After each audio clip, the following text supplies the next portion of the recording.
영어를 하나도 못하는데 캐나다 가서 살 수 있을까? 해외에 나가서 바보 취급 당하면 어떡하지?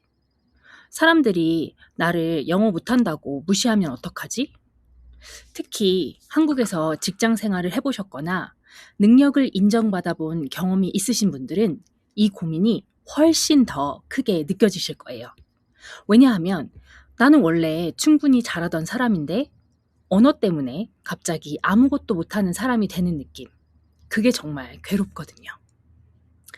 저도 한국에서 나름 준비를 많이 했었어요. 원어민 수업도 듣고 전화 영어도 하고. 근데 캐나다 밴쿠버 공항에 딱 내리자마자 바로 느꼈어요. 아, 큰일 났다. 원어민들이 말하는 속도가 진짜 상상을 초월하더라고요. 하나도 못 알아듣겠는 거예요. 매일 새벽 1시간씩 영어 공부를 했고 나름 준비를 많이 했다고 생각했는데 실전에서는 전혀 쓸모가 없었어요. 내가 머리가 나빠서 암기가 안 됐던 건가? 하나도 기억이 나지 않더라고요. 결국 망부서처럼 멍하니 서서 한마디도 못하고 바보처럼 있는 날이 반복됐죠. 그동안 한국에서 했던 영어 공부가 다 물거품이 된 느낌이었어요. 그렇게 바보처럼 지내던 제가 어떻게 지금은 영어로 원어민들과 소통하고 일하고 이메일 쓰고 보고서 올리고 하는 캐나다 공무원 일을 하게 되었을까요? 이 영상을 끝까지 보시면 제가 어떤 방법으로 스트레스 없이 재미있게 영어 공부를 하게 되었는지 알게 되실 거예요. 캐나다에서 영어로 먹고 살려면 일단은 조금 불편해야 돼요. 근데 중요한 건 스트레스 받으면서 하면 안 된다는 거예요. 이게 무슨 말이냐? 조금 헷갈릴 수 있어요. 예를 들어서 초등학생이 더하기를 배웠어요. 1 더하기 1 너무 잘해요. 1 더하기 1은 2야. 곱하기 배우고 나누기를 배워야 되는데 곱하기는 아직 안 배웠고 너무 어려울 것 같으니까 너무 무서워서 평생 더하기만 한다? 이런 거랑 똑같은 거예요. 그러면 초등학교 1학년을 12년 다니는 거랑 똑같겠죠. 그렇게 되면 수학 실력은 어때요? 안 늘 거예요. 영어도 똑같은 것 같아요. 내가 지금 할 수 있는 단계보다 조금 더 윗단계로 계속 가야 돼요. 그게 불편함인 거죠. 그런데 그 전에 꼭 체크해야 될 게 있어요. 내가 지금 이 순간 충분히 행복하고 만족하는가? 나도 할 수 있네. 이 감정이 먼저 와야 그 다음 단계로 갈 수 있는 겁니다. 한국에서 힘들게 번 돈, 퇴직금을 들고 와서 그걸 까먹으면서만 살 수는 없겠더라고요. 그래서 일단 캐나다에 왔으니 캐나다 달러를 벌어보자. 그래서 시작한 게 모텔 청소였어요. 사실 모텔 청소를 꼭 하고 싶어서 시작했던 건 아니고요. 제가 그때 거짓말 안 하고 도서관에 가서 제 이력서를 100장을 프린트했거든요. 그런데 그 100장을 다 썼으니까 그 말은 뭐냐면 오픈이라는 사인이 붙어있는 모든 가게는 다 들어가서 일일이 매니저를 만나서 제 이력서를 주고 온 거예요. 그러다가 딱 한 곳, 그러니까 그 모텔에서만 너 혹시 내일 시간 되니? 내일부터 나와 라고 했던 거죠. 그 모텔이 어떤 구조였냐면 이렇게 밖이랑 바로 연결돼서 방을 들어가는 그런 모텔이었고 굉장히 소규모였어요. 겨울이었는데 막 마이너스 40도가 되면 바깥에 온갖 그 추운 그 바람을 맞으면서 청소 카트를 끌고 밖을 걷다가 방 하나를 청소하고 다시 나오면 또 그 추위를 맞이해야 되는 그런 곳이었거든요.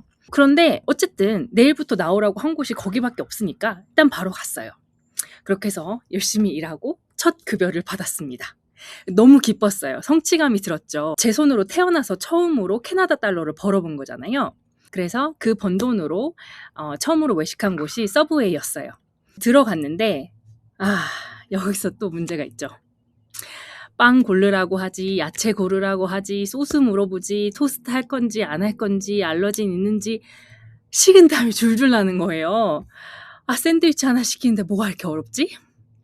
그런데 너무 신기했던 게 거기 직원분들이 전부 인도, 필리핀, 중국에서 오신 분들이었어요. 근데 제가 그분들 영어는 조금 알아듣겠더라고요. 그리고 내가 틀려도 조금 덜 창피한 느낌이 들었어요. 그래서 여기다. 이제 모텔 청소는 할만했지만 거기에 계속 있다가는 영어 한마디도 못 배우고 평생 변기만 닦게 되겠다라는 생각이 들었던 거예요. 그래서 서브웨이로 이직했습니다. 손님이 오면 매일 "Hi there, how are you?" 이렇게 이제 말을 시작을 했어요. 그래서 이걸 수십 번을 반복을 했고요. 그러다 보니까 어떤 날은 사람들이 good 이렇게 하기도 하고 뭐 여러 가지 다양한 대답을 했겠죠. 그런 것들을 배울 수 있었어요.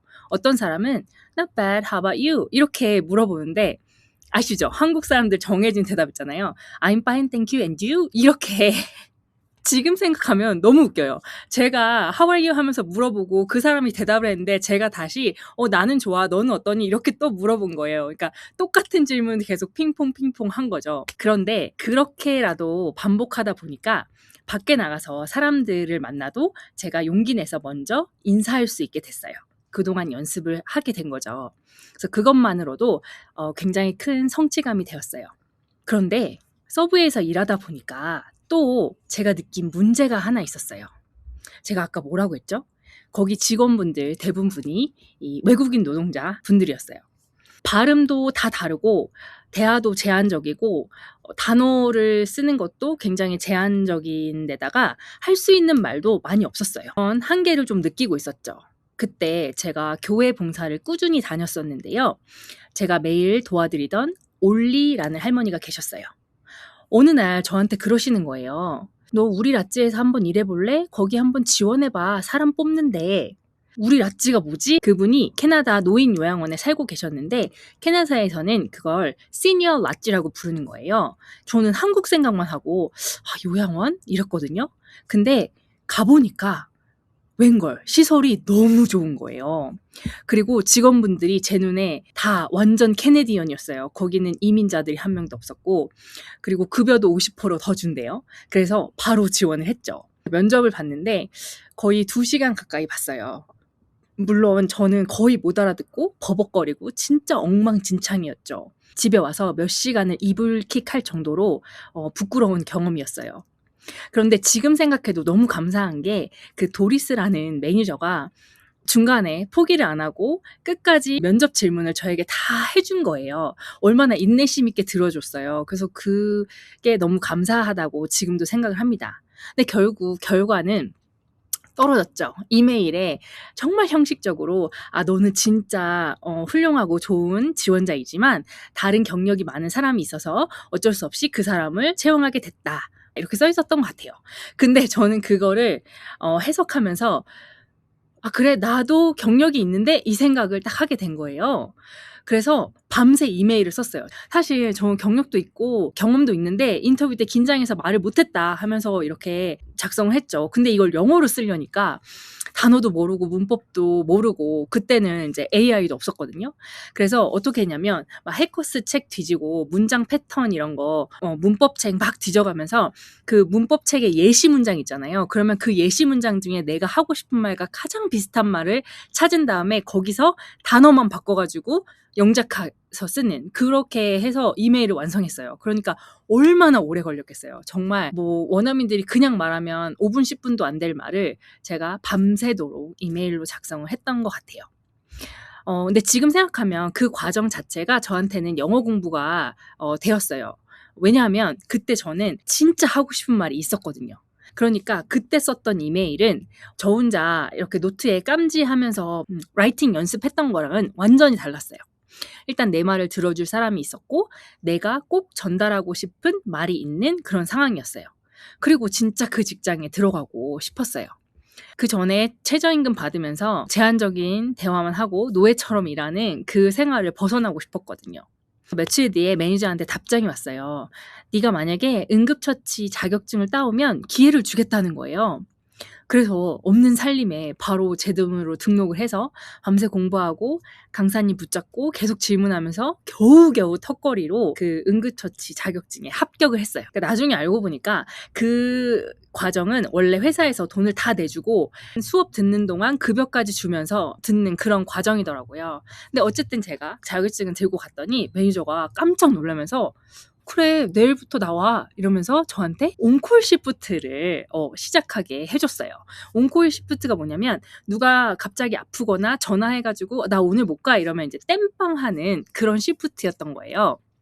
사실 그 일이 쉽지는 않았어요. 거기에 의무 기록도 써야 되고 사건 보고서도 작성하고 간호사들과도 좀 소통을 해야 됐어요. 그래서 저는 실수도 많이 했어요. 근데 여기 이제 이틀 일을 하면 서브웨이에서 3일 동안 일하는 급여가 나오는 거예요. 그리고 서브웨이에서는 정말 노예처럼 막 일을 하면서 1분 1초도 못 쉬었는데 여기서는 15분씩 커피 브레이크 2번 보장이 됐고 그다음에 30분 동안 밥을 먹는 그런 식사 시간에는 정말 아무도 터치를 안 하고 편하게 식사를 할 수가 있었어요. 그래서 '와 이거는 정말 너무 좋다. 너무 감사하다.' 이런 생각이 있었죠. 근데 인생 새옹지마라고 이제 좋은 일이 또 힘든 일이 되기도 하잖아요. 정말 만족하면서 감사하면서 들어갔던 이 직장에 괴롭힘이 있더라고요. 뒷담화도 정말 심하고 이렇게 편을 나눠서 파가 있어서 여기 이 사람 파, 이 사람 파 이렇게 돼 있고 또 어떤 사람은 제가 하지도 않은 일을 전체 회의 시간에 제가 했다고 막 뒤집어 씌우기도 했어요. 그때는 제가 너무너무 억울한데 이 영어가 안 나오니까 버벅거리기만 하고 지금도 버벅거리죠. 너무 그때의 기억이 있어 가지고 한마디도 못 하겠는 거예요. 머릿속으로는 진짜 많은 말을 하고 싶은데 뭘 얘기하려고 생각하면 벌써 그 주제가 다른 걸로 넘어가 있어서 제가 말을 못하고 정말 바보가 된 기분이었어요. 그래서 집에 와서 너무 화가 나고 억울하기도 하고 그래서 막 눈물이 났어요. 그렇게 속상한 마음을 가지고 있다가 이거를 좀 표현을 해야겠다 해서 며칠 밤을 새워가면서 매니저에게 다시 또 이메일을 작성을 합니다. 근데 지금 생각해도 그 과정이 너무 힘들었어요. 그러니까 좋은 내용을 쓰는 게 아니라 분노와 억울함으로 쓰는 거니까 계속 머릿속에서 부정적인 생각만 나고 잠도 못 자고 그동안 서러웠던 거, 그 일하면서 좀 억울했던 거 그런 것만 계속 기억이 나는 거예요. 그래서 출근 전부터 막 숨도 막히고 일 나가기 싫고 답답하고 힘들고 그랬던 기억이 있습니다.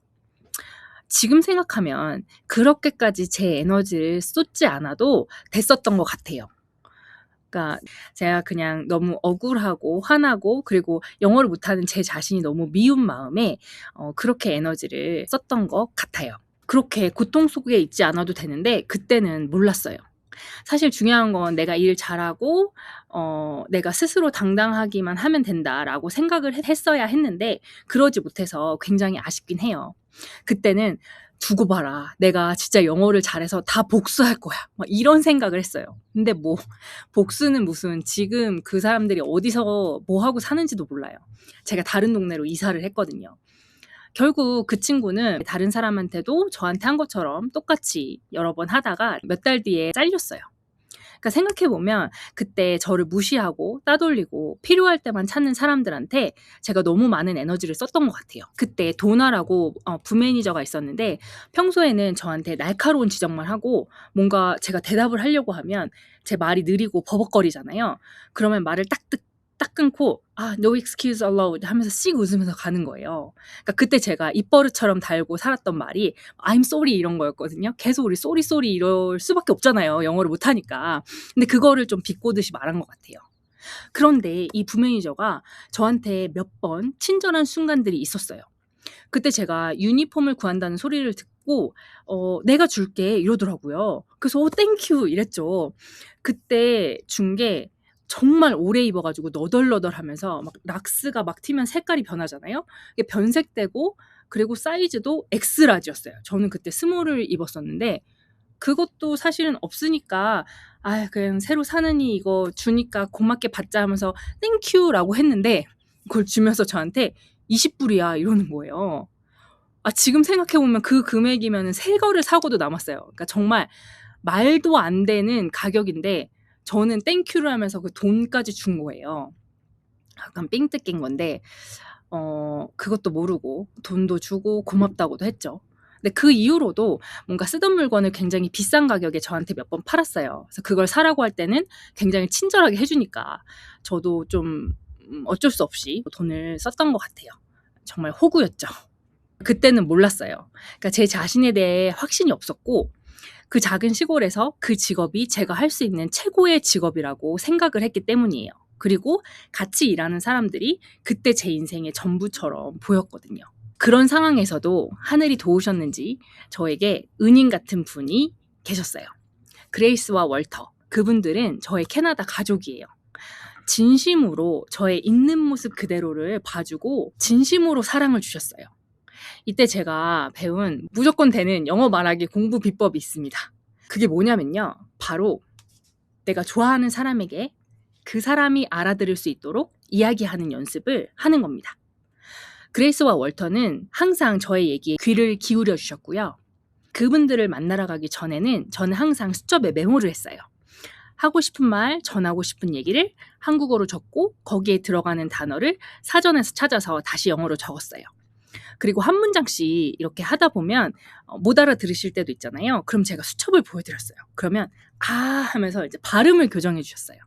저는 녹음기를 가져가서 혹시 3번만 더 얘기해 줄 수 있어요? 녹음해서 집에 가서 수백 번 따라 연습하면서 다음번에 갔을 때 연습한 거 보여드리고 이런 식으로 영어 공부를 했습니다. 하루는 카페에서 주문을 하는데 저는 카페인이 안 들어간 카페라떼를 달라고 했는데 5번을 말해도 점원이 제 말을 못 알아듣는 거예요. 그래서 그레이스가 저 대신 주문해 주신 적이 있었어요. 그때부터 왜 내 말을 못 알아들었을까 하면서 주문 내용을 계속 반복했어요. 근데 문제는 제 발음이더라고요. 디카페네이티드 카페라떼 이거 한국식 발음으로 하니까 아무도 못 알아들었는데 이제 그레이스 할머니랑 연습을 하면서 Can I get a decaffeinated cafe latte, please? 요 말을 수백 번을 연습하던 중에 그레이스가 저를 쇼핑몰에 다시 데려가 주셨어요. 그래서 스타벅스에서 이 디카페인 라떼를 주문을 했는데 결과는 성공. 얼마나 기쁘던지 막 함성을 지르면서 그레이스 할머니랑 하이파이브를 막 했어요. 그때 그 기쁨과 성취감은 이루 말할 수가 없었어요. 이제 그레이스 할머니랑 연습을 하면서 성공을 하게 된 거죠. 그때 성공할 때의 기분은 직장 생활에서 스트레스 받으며 억울함과 오해를 풀려고 밤새 그 분노의 이메일을 작성하던 그때랑은 전혀 다른 기분이었어요. 그때 썼던 분노의 이메일 문장은 지금 별로 기억이 나지 않지만 스타벅스에서 그레이스 할머니랑 연습하면서 성공했던 그 주문, 그 문장은 제 머릿속에 정말 강력히 각인되어 있어요. 저는 그 시절이 항상 마음속에 남아요. 그레이스와 월터는 제 언어의 수준으로 제 수준을 평가하지 않으셨고 그때 당시 제가 할 수 없었던 경험을 정말 많이 선물해 주셨어요. 그때 저희는 차가 없었는데 로드트립을 데려가 주신다거나 캠핑도 데려가 주시고 또 관광도 시켜주셨어요. 그때 당시에 저희 수준으로는 감히 엄두도 낼 수 없었던 것들을 정말 아무 조건 없이 기꺼이 내어주셨어요. 그때 저는 먹고 살기 바빠서 잘 몰랐는데 조금씩 생활이 나아지면서 항상 그때 생각이 나요. 나도 누군가에게 그레이스 월터 같은 사람이 될 수 있지 않을까? 그분들은 이제 10대에 결혼하셔서 월터 할아버지는 군인으로 참전도 하셨고 그리고 그레이스 할머니도 참 어려운 세월을 살아가시면서 어렵게 이룬 것들 그런 것들을 저희에게 정말 아낌없이 나눠주셨어요. 그야말로 무조건적인 사랑이죠. 그래서 이제 그분들의 삶이 이제 저희에게는 캐나다 삶의 나침반이 되어주셨던 것 같아요. 자, 그러면 오늘 주제로 다시 돌아와서 영어 못하는 성인이 캐나다에서 살아남는 영어 공부 비법은 뭘까? 자, 이 딱 3가지만 기억하세요. 첫 번째, 불편해야 한다. 하지만 스트레스 받고 힘들면 안 된다. 2번째, 세상은 넓고 할 일은 많다. 세상은 넓고 좋은 사람도 많다. 마지막 3번째, 나는 소중하다. 나는 항상 나의 가치를 알아주는 사람들하고만 시간을 보낼 것이다. 이 3가지 항상 기억하시고 종이에 적어서 책상에 붙여 놓으세요. 만약 지금 캐나다에서 영어 때문에 직장생활 스트레스 받고 힘들다 하시면 이건 여러분의 잘못이 아닙니다. 주변 환경 때문에 어쩔 수 없이 그렇게 된 경우가 많아요. 물론 예전에 저처럼 스트레스 받고 분노는 나의 힘 이러면서 이를 갈면서 영어 공부를 할 수도 있어요. 그런데 그렇게 되면 그 시간이 힘들기도 하거니와 즐겁고 행복한 기억으로 배운 내용보다 더 기억에 남지도 않아요. 시간이 아깝잖아요.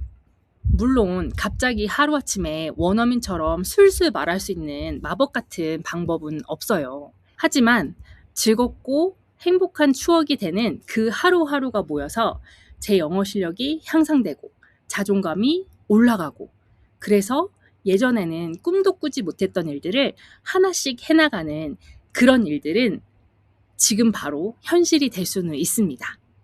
그때 제가 만들어 두었던 영어 공부 체크리스트가 있어요.